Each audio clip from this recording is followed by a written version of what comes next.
इसलिए है कि हमको बोलना पड़ा बीच में, क्योंकि अगर अनिरुद्धाचार्य की जगह ये बात और कोई बोलता तो मैं कतई नहीं बोलता। देखिए अनिरुद्धाचार्य जी इस समय टीवी पर छाए हुए हैं, लाखों लोग इनको सुन रहे हैं, तो ये तो यही समझेंगे ना कि अनिरुद्धाचार्य बोल रहे हैं। इसलिए आपके द्वारा कोई अपशब्द नहीं निकलना चाहिए। मैं आपसे वंदन करता हूं, कभी कोई अनर्थ करना हो तो विचार करके करिए। भागवत जी के 8वें स्कंद के 10वें अध्याय में लोग कहते हैं भागवत जी में राधा का नाम नहीं है, राधा का नाम नहीं है। ये लोग गलत कहते हैं, जो भी कहता है गलत कहते हैं। लिखा हुआ मैं आपको श्लोक दिखा रहा हूं।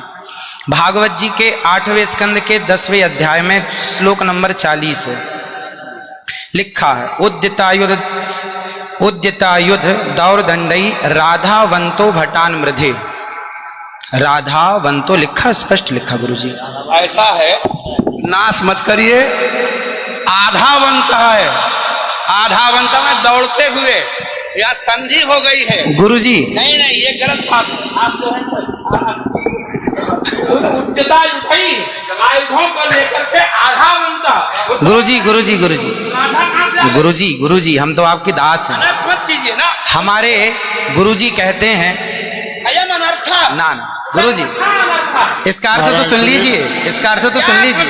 आप जब राधा बता रहे हो, सुनिए सुनिए गुरुजी, इसका अर्थ है राधावंतो भटान मृदेश का अर्थ गुरुजी ने बताया हमें। हम गुरुजी ने, हमारे गुरुजी, कोई गुरुजी नहीं बता सकता। हमारे गुरुजी कहते हैं बिल्कुल नहीं बना सकते, क्योंकि जब आप राधा बनाओगे तो सर्गे कहाँ जाएंगी? गुरुजी उद्यतायुधई ही हो गया। गुरुजी गुरुजी कहते हैं, मैं बात क्यों नहीं बोलते? गुरु शब्द है। अब चलिए, भागवत जी में दूसरा है बधू। बधू प्रयोग हुआ है, बधू प्रयोग हुआ है। तो बधू का प्रयोग ये है कि वहां श्री राधा रानी का ही स्मरण है। नहीं, लोग कहते हैं राधा नहीं है, तो राधा जी का जिक्र तो कई जगह है। राधा पदवाच्य बधू, जिसका अर्थ संकेत अर्थ हो या लक्ष्यार्थ हो और व्यंग्यार्थ हो, इन तीनों अभिधावृत्तियों के द्वारा राधा शब्द एक भी जगह भागवत में नहीं है। इसलिए जहां बधू शब्द है वहां भी अर्थ राधा है। जहां बधू है, ऐसे पानी का अर्थ जल भी होता है। जहां राधा है, जहां बधू है वहां राधा है। ऐसे थोड़े होता है। जहां आप जैसे लोग देखिए, आप विश्व हमारे गुरुजी ने बताया, ये हमारी क्या ताकत की हम बताएं? शब्द ही अर्थानाम अभिव्यक्ति त्रिविध भवति। इनकी बात सारा विश्व सुनता है। महाराज श्री बोले हमारी बात 20 आदमी सुनते हैं। महाराज जी, सारा विश्व, पूरे विश्व को सुनाते हैं। गुरुजी जो मेरे गुरुजी ने सिखाया वो मैं बोल रहा हूँ। सिखा ही नहीं सकते, आप अशुद्ध बोल रहे हैं बात।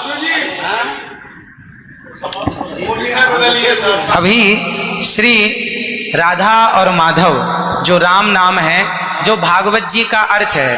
अब कोई पूछे कि राधा का अर्थ क्या है, तो राधा का अर्थ ही कृष्ण है, वो कृष्ण का अर्थ ही राधा है। तो राधा ही कृष्ण है और कृष्ण ही राधा है। कुल मिलाकर कहने का अर्थ ये है, गुरुजन ये कहते हैं कि प्रत्येक श्लोक कृष्ण है और प्रत्येक भागवत जी के 18,000 श्लोक, प्रत्येक श्लोक कृष्ण है और श्लोक का प्रत्येक अर्थ श्री राधा है। प्रत्येक श्लोक श्री कृष्ण है और श्लोक का प्रत्येक श्लोक का अर्थ श्री राधा है। तो ये सब भाव ही तो है, राधा ना वो भाव सब भाव है। भाव का भूखा हूं मैं, भाव ही एक सार है, और भाव से भजले मुझे तो भव से बेड़ा पार है। सभी विद्वानों के चरणों में दास का बारंबार नमन। सबको जय श्रीमन नारायण, जय श्री कृष्ण। 2 मिनट कीर्तन कर ले। 1 मिनट रुको, मैं सबसे क्षमा मांगता हूँ। मेरा अनिरुद्धाचार्य के प्रति बड़ी श्रद्धा भाव है, बड़ा आदर है, लेकिन इनकी वाणी चूंकि पूरा विश्व सुन रहा है, ये चैनलों पर आते हैं।